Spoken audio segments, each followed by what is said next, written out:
பீகார் மக்களை காங்கிரஸ் திமுக அவமதிக்கிறது. பீகார் பிரச்சாரத்தில் பட்டியலிட்டு பிரதமர் மோடி அட்டாக். சற்று முன் கிடைத்த முக்கியமான செய்திகள். பீகார் சட்டமன்ற தேர்தலையொட்டி பிரதமர் மோடி இன்று அங்கு பிரச்சாரம் செய்தார். அப்போது காங்கிரஸ் பிற மாநிலங்களில் பீகார் மக்களை அவமானப்படுத்தியிருக்கு. பீகார் மக்களை மாநிலத்திற்குள் நுழைய விட மாட்டோம் என்று பஞ்சாப் காங்கிரஸ் முதல்வர் கூறினார். தமிழ்நாட்டின் திமுக பீகார் மக்களை அவமானப்படுத்துகிறது என்று பிரதமர் மோடி பரபரப்பாக குற்றச்சாட்டை முன் வச்சார். பீகார் சட்டசபை தேர்தலை ஒட்டி பிரதமர் மோடி இன்று சாப்ரா என்ற இடத்துல பிரச்சாரம் மேற்கொண்டார். அங்கே நடந்த பொதுக்கூட்டத்தில் பிரதமர் மோடி இந்தியா கூட்டணி கட்சியினரை கடுமையாக விமர்சனம் செஞ்சார். குறிப்பாக பீகார் மக்களை இந்தியா கூட்டணியில் உள்ள கட்சியினர் அவமரியாதை செய்து பேசியிருக்கிறதா கூறினார். இது தொடர்பாக பிரதமர் மோடி என்ன சொல்லியிருக்காருன்னா, நண்பர்களே, நான் உங்களுக்கு ஒன்றை நினைவுபடுத்த விரும்புகிறேன். ஆர்ஜேடி காங்கிரஸ் மற்றும் அதன் இந்தியா கூட்டணி கட்சியினர் பீகார் மக்களை எப்படியெல்லாம் அவமானப்படுத்தினாங்க என்பதை நான் சொல்கிறேன். கடந்த 2022ஆம் ஆண்டு தேர்தல் பிரச்சாரத்தின் போது காங்கிரஸ் முதல்வராக சரண்ஜி சன்னி இருந்தவர் பொதுக்கூட்ட மேடையிலே பீகார் மக்களை பஞ்சாபுக்குள் அனுமதிக்க மாட்டேன் என்று சொன்னார்.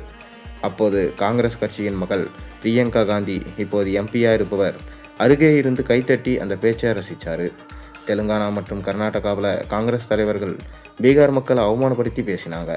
அதே போல் கடினமாக உழைக்கும் பீகார் மக்களை தமிழ்நாட்டில் திமுக அவமானப்படுத்தியிருக்கு. இந்த வேலையில எல்லாம் ஆர்ஜேடி கட்சி அமைதியாக வேடிக்கை பார்த்து கொண்டிருந்தது. இந்த தேர்தலில் அவர்கள் எல்லை மீறி விட்டாங்க.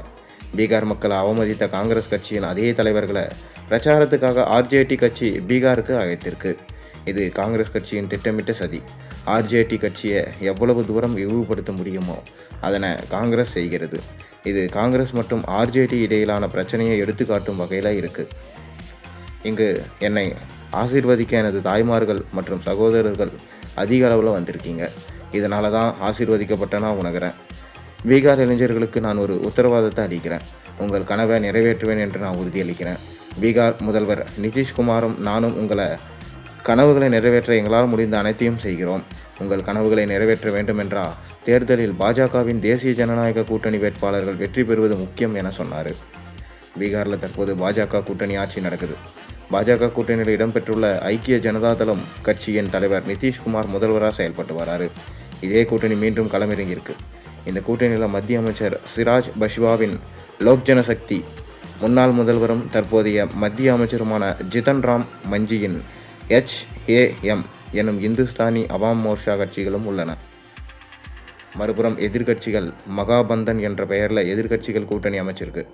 இந்த கூட்டணியில் லாலு பிரசாத் யாதவின் ஆர்ஜேடி எனும் ராஷ்ட்ரிய ஜனதாதளம், காங்கிரஸ், இந்திய communist, Marxist, Leninist, communist, liberation, CBMSL, Marxist communist உள்ளிட்ட கட்சிகள் இடம்பெறுகின்றது. பீகாரில் சட்டசபை தேர்தல் 2 கட்டங்களாக நடைபெற இருக்கு. முதல் கட்டமாக நவம்பர் 6ஆம் தேதி, 2ஆம் கட்டமாக 11ஆம் தேதி சட்டசபை தேர்தல் நடைபெற இருக்கு. அதன் பிறகு நவம்பர் 14ஆம் தேதி ஓட்டுகள் எண்ணப்பட்டு முடிவுகள் அறிவிக்கப்பட இருக்கு. பீகாரை எடுத்துக்கொண்டால் மொத்தம் 243 சட்டசபை தொகுதிகள் இருக்குது. ஒரு கட்சி தனித்து ஆட்சியை பிடிக்க வேண்டும் என்றால் 122 தொகுதிகளில் வெற்றி பெற வேண்டும். இந்நிலையில் தான் அரசியல் கட்சி தலைவர்கள் பீகாரில் தீவிரமாக தேர்தல் பிரச்சாரத்தை மேற்கொண்டு வராங்க. பொறுத்திருந்து பார்ப்போம் யார் வெல்ல போகிறாங்கன்னு. உங்கள் கருத்துக்களை மறக்காமல் நீங்கள் கீழே கமெண்ட்டில் சொல்லுங்கள்.